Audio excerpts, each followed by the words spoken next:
Carolina reporting its worst chickenpox outbreak in more than 2 decades. 36 students sickened at one private elementary school in Asheville, which has one of the state's highest rates of religious exemptions to vaccines. According to the Asheville Citizen-Times, more than 72% of students have never received the chickenpox vaccine. And a mysterious illness sickens more than 24 students at a Thanksgiving prayer. 26 students and one adult rushed to the hospital after the event at a Catholic high school in Fort Lauderdale, Florida. The symptoms ranged from nosebleeds to seizures to fainting. Still unclear what caused the illness. All of the victims have been released from the hospital. Well, now it's time for the good, the bad, and the ugly. And let's start with the good. Hi, God. How are you doing? Joanne Gaines surprised with that message. It was written on her daughter's bathroom vanity. The fixer-upper star says that her shock turned into gratefulness for the sweet message when she realized it was written in erasable ink. And next, the bad. An alligator takes a bite out of the Thanksgiving Day menu. A woman finding this 8-foot beast breaking into her garage refrigerator. This was in South Carolina. The gator spilled 5 bottles of Italian wine that she planned to serve on Thursday. And finally, the ugly. Actress Heather Locklear placed on another psychiatric hold after suffering a mental breakdown. According to TMZ, her therapist and lawyer sent the help to her California home. Locklear has dealt with a series of arrests and hospitalizations in the past year. She is facing charges for allegedly kicking an officer and EMT back in June. Well, that wraps up this hour of Fox and Friends First. Thank you so much for joining us. I'm off the next couple of days. Have a great Thanksgiving, hopefully with family and friends. I'll see you back here next Monday. Fox and Friends First continues right now. Bye-bye. It is Tuesday, November 20th, and a Fox News alert. A hospital shooting rampage. A rookie police officer killed in the line of duty, rushing into gunfire to save innocent lives. How the war on cops just escalated to alarming new numbers. And it may be back to the drawing board for the Trump administration on immigration enforcement. The major legal setback just handed down. Watching the potential for cold air as well as a little bit of snow in the forecast for parts of the Great Lakes, the interior Northeast. We have some scattered storms along the Gulf Coast, but taking a look at it right now, that's where we're seeing the scattered snow flurries. We're not talking about a big system here, but certainly something we need to watch for. Travel delays. If you're traveling today, certainly call ahead. Here is that quick clipper system that's going to move across the Ohio Valley, parts of the Northeast as well. A little bit of rain mixed in as also, and that cold air is going to start to sink in Wednesday into Thursday. Something we're going to be talking about certainly in the New York City area. There's the future radar for the West as a system moves in. Parts of the Northwest, Northern California, Central California, going to get quite a bit of rainfall and some mountain snow. So although this is a good news situation, we are potentially going to see the threat for flooding and mudslides. So travel delays actually not too bad. It's just the West Coast we're going to have to watch for, and very, very cold here in the Northeast for Thanksgiving. And by the way, Thanksgiving is certainly coming. What are you both thankful for? I'm putting you on the spot. You guys, of course, the job, my family. I mean, It's always my family, my friends. Ditto. You can't put us on the spot like that. So listen, it's important. You know, the news cycle sometimes is very depressing, and we get into sort of a lot of gray skies in our own mind. Now is the time to be grateful and thankful, and I've written the top 10 things I am most thankful for on foxnews.com. I think it's really important. Actually, statistics have proven that if you write down what you're grateful for, it actually makes you happy. I know what that picture's about, your legs. That's right. I am happy for these big, strong legs. I'm happy for these big arms that I can wrap my family around. I'm thankful for you guys and my health and all sorts of things. You can read about that on foxnews.com. And I encourage you and everyone at home to write a gratitude list as well. A lot of people only think about what they don't have. Right. They don't think about what they do have. And we have so much. That's a big problem. Thankful for. Janice, thank you so much. I'm thankful for you. We love you, and we are thankful for you. Thanks, Janice. All right, Florida officials certifying election results today, finally coming 2 weeks after 2 weeks of recount chaos, of course, in key races in Florida. The final results confirm Republicans Rick Scott as Florida's new senator and Ron DeSantis as the new governor. Brenda Snipes, the embattled Broward County election supervisor, has also resigned. President Trump's pick to temporarily lead the DOJ facing more legal challenges. 3 Senate Democrats suing to block Matt Whitaker's appointment as acting attorney general. They claim the assignment is unconstitutional since Whitaker was not confirmed by the Senate. They want a federal judge to remove him from the post immediately. The Justice Department says the appointment is legal. Despite Democrats suggesting otherwise, special counsel Robert Mueller says Whitaker's appointment does not alter his authority. And despite Robert Mueller breaking his silence on Matthew Whitaker's appointment, Democrats still aren't satisfied. Molly Hemingway, senior editor at The Federalist, says it's because they see the Russia probe as their chance to get Trump out of office. Presidents have been temporary filling appointments like this going back to Thomas Jefferson. So the idea that Donald Trump is doing something wildly different than other presidents is ludicrous. But I think what's really happening is people had such hope that this special counsel would be used to unseat a democratically elected president, and they thought that maybe the Russia thing would go somewhere, or obstruction. And despite all the baiting, Trump is not even removing anyone or stopping this probe at all. So I think people are just frustrated that that big plan is not coming to fruition. All right, new overnight, famed attorney Michael Avenatti tweeting that he will be fully exonerated after being arrested for domestic violence. He also claims that there is video evidence in this case. This comes hours after court records obtained by The Blast show actress Morelli Minuti filed for a restraining order against him in Los Angeles. Now, it's unclear if Minuti is the woman involved in last week's domestic violence incident, but we will keep following this story, let you know.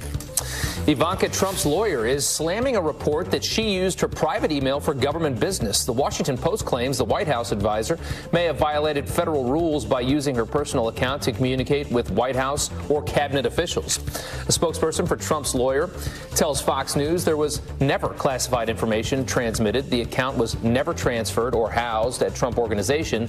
No emails were ever deleted.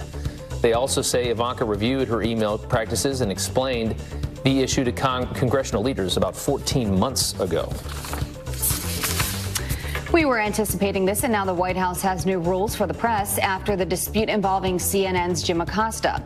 Journalists will now be allowed 1 question each and will only be given a follow-up at the discretion of the official. The White House also dropping efforts to revoke Acosta's press pass. CNN says its lawsuit against the administration is no longer necessary.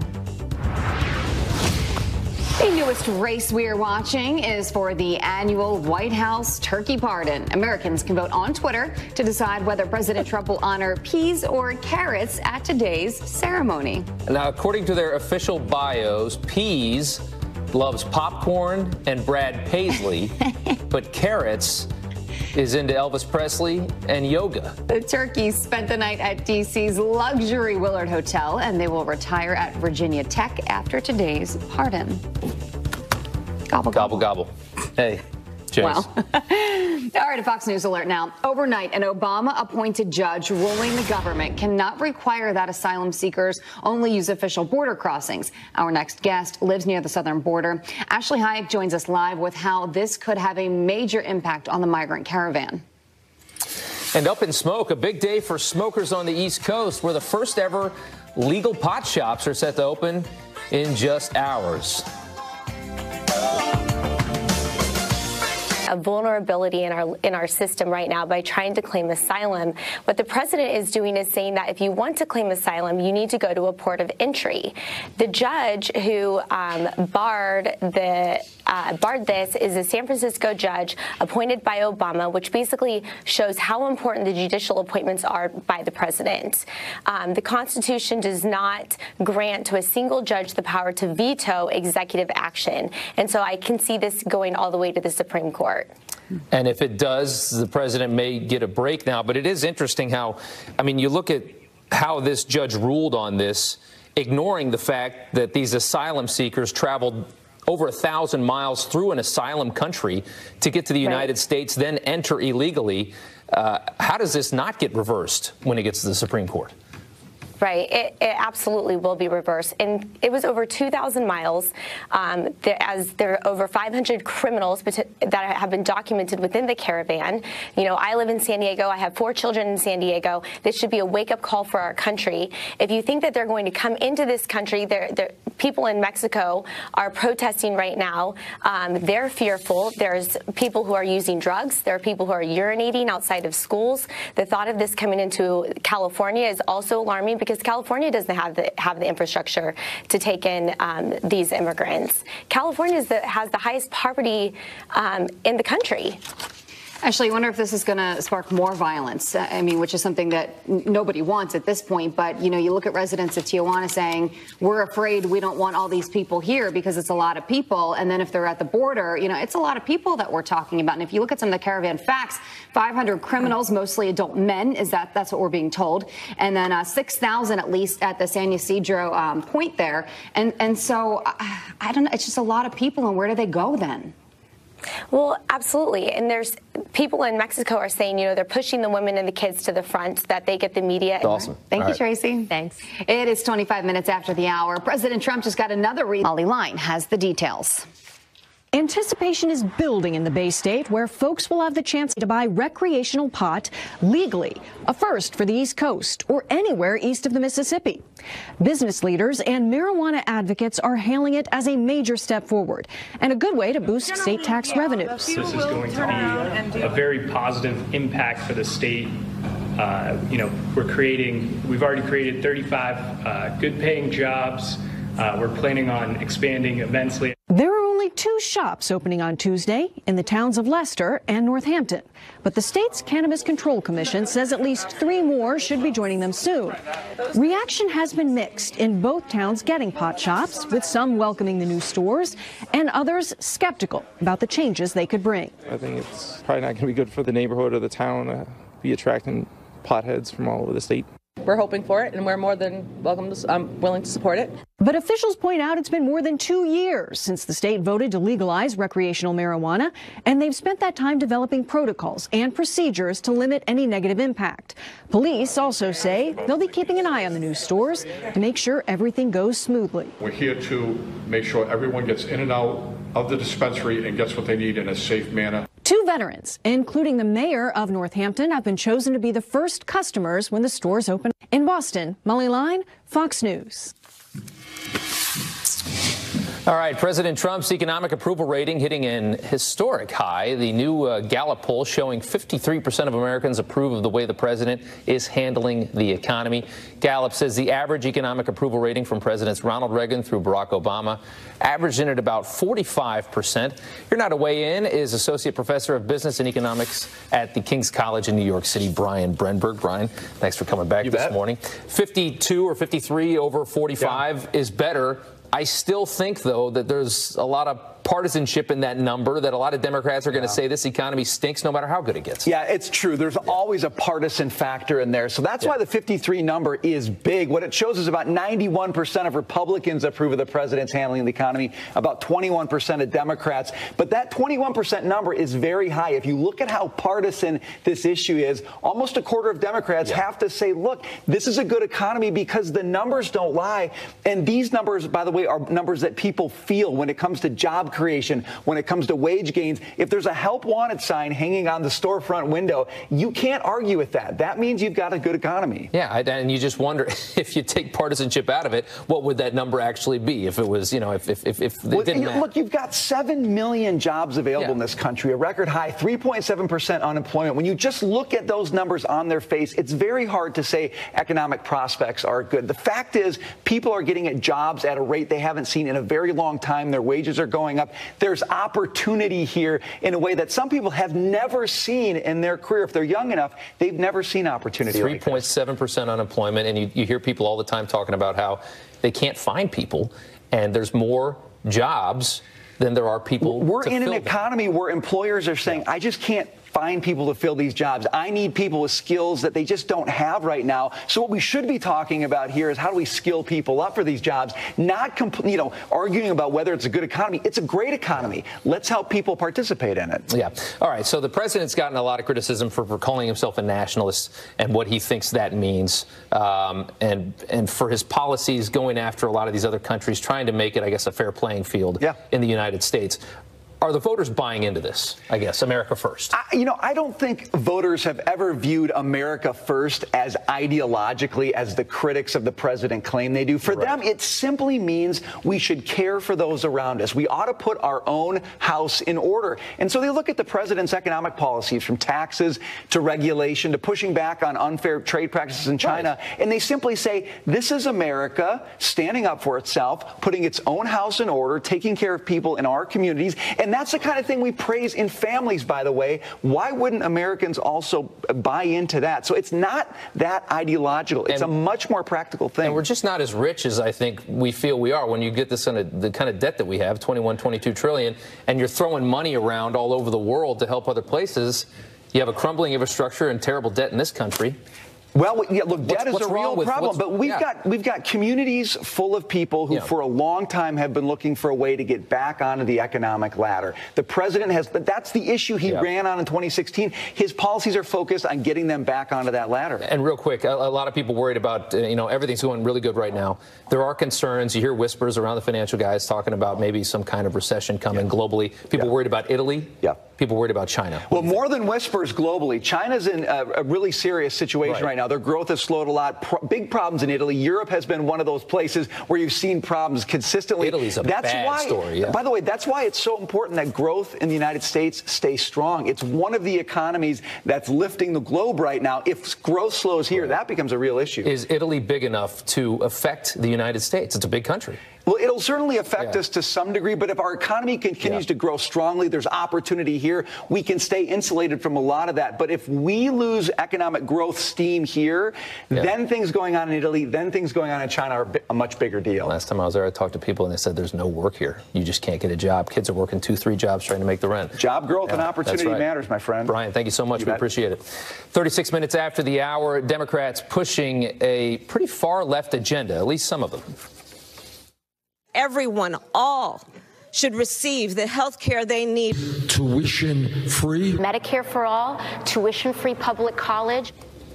All right, you can now add New York's Mayor Bill de Blasio to that list. The socialist impulse from the New York City mayor. We're going to talk about that. Plus a snowflake alert. Forget using the word don't. And apparently typing in capital letters can be frightening. Carly Shimkus is no snowflake. The White House Correspondents Association ditching comedy at its annual dinner after a performance from Michelle Wolf that was unforgettable last year. I actually really like Sarah. I think she's very resourceful. Like, she burns facts, and then she uses that ash to create a perfect smoky eye. Like, maybe she's born with it. Maybe it's lies. Pulitzer Prize-winning historian Ron Chernow will host the dinner next year. Carly Shimkus with Fox News Headlines 24/7 Sirius XM 115. Here with reaction online. Hey, good morning, guys. So following last year's controversy, like you said, the White House Correspondents Association has decided to ditch the comedy portion of the night. They're going with a more serious speaker, historian Ron Chernow, whose work actually inspired the hit Broadway musical Hamilton. Chernow's speech will focus on the First Amendment, but he vows to keep audience members from falling asleep, saying freedom of the press is always a timely subject, and this seems like the perfect moment to go back to basics. While I have never been mistaken for a stand-up comedian, I promise that my history lesson won't be dry. Meanwhile, comedian Michelle Wolf is not impressed. She says the White House Correspondents Association are cowards, the media is complicit, and I couldn't be prouder. Meanwhile, some folks on social media think that this is a good idea. Claire on Twitter says, had to stop when good fun turned to hateful rhetoric. And then another Twitter user, Milton, chiming in, in saying this actually seems like it could be a good faith step by the White House Correspondents Association to mend fences. Keep in mind, the president has been accused of attacking the First Amendment. That's what this dinner is going to be focused on. So there still could be plenty of reaction from the White House when all is said and done. So I think there's some truth to this next story, because when I want to really drive home a point, I definitely text with capital letters. Oh, yeah, that's right. I know what you mean there, Jillian. Let's see what everybody has to think about this one. So a college in the UK is encouraging teachers to avoid using capital letters because it could intimidate students. Leeds Trinity College professors also being told to write in helpful, warm tones, avoid officious language, and negative instructions. A spokesperson for the university says that this will help students perform to their highest level, but some folks on social media are calling them snowflakes. Tim says, what do they actually teach in schools and colleges these days? Jamie says, how are these young people going to survive life if universities continue this pathetic manner? And Martin also saying, next it will be you cannot use red pen for correcting work. Well, the college also saying that teachers should avoid using do and don't, but they say these are just gentle suggestions, and there is not an all-out ban on capital letters. That red pen.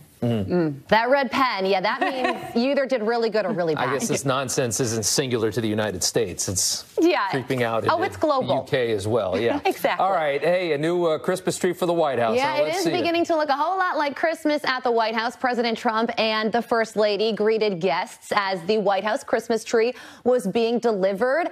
This year's tree is a Fraser fir from North Carolina. It will be placed in the Blue Room of the White House, where the chandelier will be removed to accommodate its massive size. One Twitter user chiming in saying, I can't wait to see how the White House will be decorated. Last year was a dream. Let's just get to one more tweet from Tim that says, thanks to all of the new jobs, there will be more presents under the tree for kids that would not have in previous years. Thank you, Mr. President Trump.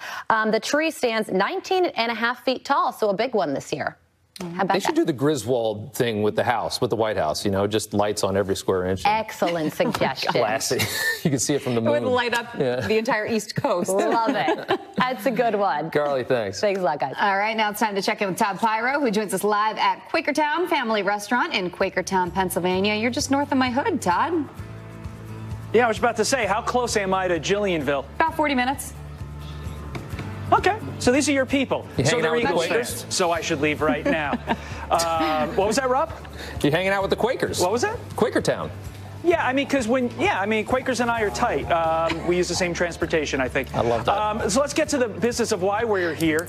We're here to talk to the people about the issues. And obviously, there's no want for issues. The economy, the border, the caravan, Trump's approval rating on the economy, Nancy Pelosi. We're going to talk about all that with the folks here. And what's nice, obviously, we went to a lot of diners around election time. And, it was definitely intense. We were sort of grilling people on very, very specific issues with regard to the blue wave, red wave, all that stuff. Today, we're just going to sit back, talk to the people about what they want to talk about. We may actually eat some pies, too. And the producers back there don't know I'm doing this, but this is a very deep tease. There is something coming up on Thanksgiving morning with all of us that when I tell the viewers out there in Fox and Friends First Lane, it will be epic. You need to tune in on Thanksgiving morning. That's all I'm going to say. That's all I'm going to say. We don't even know what you're talking about. You don't even know what I'm talking about. Todd, thank you so much. Thanks, we will Todd. look forward to that. Tease deep. I like it. All right, Todd, thanks. When we come back, Florida fighting to hold two of the country's largest drugstores accountable for the opioid epidemic. Is this the right answer?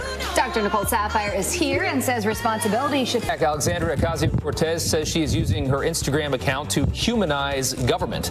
The New York Congresswoman-elect explaining her frequent on MSNBC. I think it's really important that when we actually show people that government is a real thing, that it is something that you can be a part of, it's a process that we can transition into, it really kind of opens up the window to show that anyone can serve. Of will be sworn in January. I'll take it from here, Rob. I think we're having an issue with your microphone. So let's go to this. Florida is taking a major step in the fight to end the opioid crisis, filing a lawsuit against two of the country's largest pharmacy chains.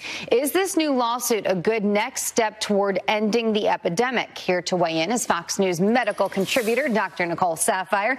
And NRTs, you know, just to be clear, we had said that you thought physicians were the ones to be held responsible for this, but really you say it's actually everybody, right? Right. We cannot narrow the opioid crisis down to just one culprit at this point. It is multifactorial, to say the least. And State Attorney General Pam Bondi just added pharmacies, CVS and Walgreens, to this already existing lawsuit that has named multiple drug companies. And what they're using words such as racketeering, conspiracy, and gross negligence, saying that they illegitimately inflated the supply and demands of opioids, causing innumerable deaths and overdoses in the state of Florida. And she's needing funding to help this. So here's what the Florida lawsuit claims, and you mentioned some of this, that CVS distributed 700 million dosages of opioids in Florida from 2006 to 2014, that Walgreens distributed 285,000 orders of oxycodone to a town of 3,000 people in 1 month. I mean, these are some high numbers. Dr. Nicole, are we in too deep to this fight? We're in very deep. I mean, drug overdose is the leading cause of accidental death in the United States, and the opioid epidemic or crisis, whatever you want to call it, is fueling that fire. And how did this happen? Well, in the late 1990s, pain associations started pushing for adequate pain control. And all of a sudden, JCAHO, which is a nonprofit independent organization, made pain what we call the fifth vital sign. Pain is not a vital sign. It's a symptom. But what happened was, for hospitals to receive government funding, they needed to adequately treat pain. So there's overprescribing. There was too much pushing from the pharmaceutical companies. Pharmacies were not regulating. Patients were abusing medications, and here we are. So what do you think happens with the lawsuit? Pam Bondi, state of Florida, they're needing funding to help them with the crisis they're seeing in Florida, and that's what they're doing here. If they can prove gross negligence on the part by the pharmaceutical company and the pharmacies, then perhaps they should be helping fund some of this. Okay, let's talk about this next topic here. Senators claim drug company hiked price of opioid reversing drug by more than 600% to capitalize on the crisis. Now, this is not the first time that we've heard these astronomical hikes in drug prices. Right. Unfortunately, in the United States, we have a legalized monopoly when it comes to pharmaceuticals. And President Trump, I will give him some credit. He's doing the unglamorous work of helping decrease some of the drug prices, especially when it comes to Medicare. And what we're seeing here, you have multiple generic forms of naloxone, which is the life-saving drug for opioid overdoses. However, you know, the patients don't necessarily choose the medications they want. It's all by formularies on the insurance companies, your pharmacy benefit managers, and so they cut deals with drug companies to get certain discounts on medications, but that discount's not necessarily being seen for the patients. Now, it is a little misleading when you start listing all these drug list prices, because that actual dollar amount isn't necessarily what's being paid. You have to offset for those that are uninsured or aren't actually paying for this medication. However, the 600% increase came after a consultant firm said, how are we going to make more profit? Right. And just to put up the statement here from Kalia, which is the company, on the scandal, and it says, quote, "We have received voluntary reports from recipients of donated product that Evzio has saved more than 5,000 lives since we launched the product in 2014. Second, we've never turned an annual profit on the sale of Evzio. 2 patients, not profits, have driven our actions." Right, and that's very important to keep in mind, that it costs a lot of money to bring a drug to market. So it does take a while for them to see profit. So, you know, unfortunately, their books aren't open to everyone, but we don't actually know the profit there. We do need to make sure that the taxpayers are not being manipulated or paying far too much money. Having to pay something they can afford when they need it. Absolutely, especially when there are less expensive generics available. We need to make sure those are in the right hands as well. All right, Dr. Nicole Saphier, thank you very much. And we're coming right back. Stay there.